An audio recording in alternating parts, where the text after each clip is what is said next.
kurikulum pendidikan.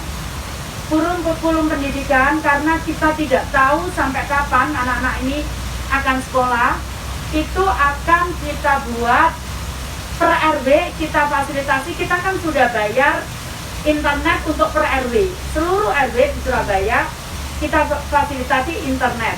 Hanya mungkin kan kekuatannya itu tidak mungkin remote atau, maka kita akan pasang router di tiap balai RW yang membutuhkan. Jadi yang membutuhkan itu kita akan pasang router. Kemudian kita akan ada PC, balai RW itu sudah ada PC yang kita berikan kepada balai RW. Nah, nanti kita lengkapi dengan printer. Nah, kemudian nanti akan didampingi perpustakaan, karena perpustakaan masih tutup juga. Nanti anak-anak itu akan kita dampingi untuk kita akan tentukan. Jadi anak si A ini itu ada di balai RW atau di BLC. Yang dekat rumahnya dengan BLC, maka kita arahkan BLC. Tapi tetap dibatasi jumlahnya. Karena khawatirnya nanti anak-anak, aku pengen sekolah, ketemu teman-temannya terus ke balai RW semua. Enggak. Itu anak-anak, khusus untuk anak-anak yang mereka tidak mampu mengadakan sendiri handphone, mengadakan sendiri internetnya. Itu maka akan kita siapkan di balai RW. Nah, sehingga yang lain yang mampu itu tetap, karena saya nggak kepingin kemudian anak-anak mengumpul lagi, akan menjadi masalah lagi nanti. Jadi kita batasi dan kita punya datanya anak-anak itu, maka mereka akan kita tempatkan di balai RW atau di BLC sesuai dengan kedekatan jarak rumah. Itu kita akan fasilitasi printer, karena Dinas Pendidikan akan menyiapkan pengajaran, ada yang bisa lewat YouTube atau lewat email. Sehingga nanti kalau lewat email, maka anak-anak bisa nyetak di situ. Makanya kita sediakan kertas, kita sediakan printer untuk anak-anak bisa print cetak di balai RW itu atau di BLC. Itu. Kemudian yang ke apa?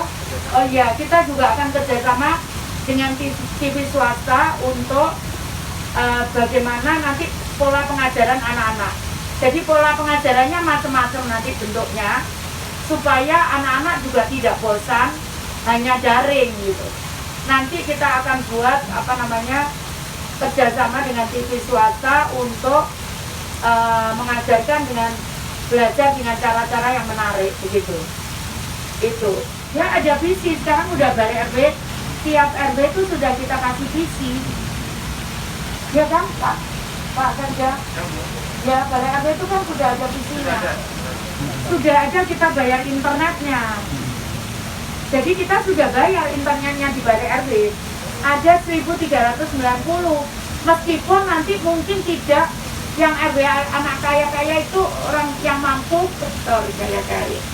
Yang mampu ya tetap di rumah, karena balai RW-nya jangan nanti jadi sekolah baru. Orang enggak, itu hanya untuk anak yang enggak mampu.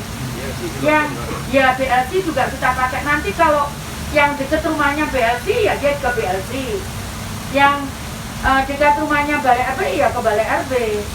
Itu pun untuk yang tidak mampu. Kalau yang mampu bisa di rumah, bisa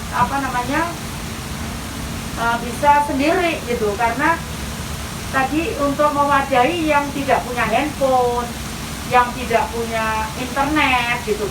Karena kalau kita keluarkan biaya internet, sambungan internet itu mahal sekali biayanya.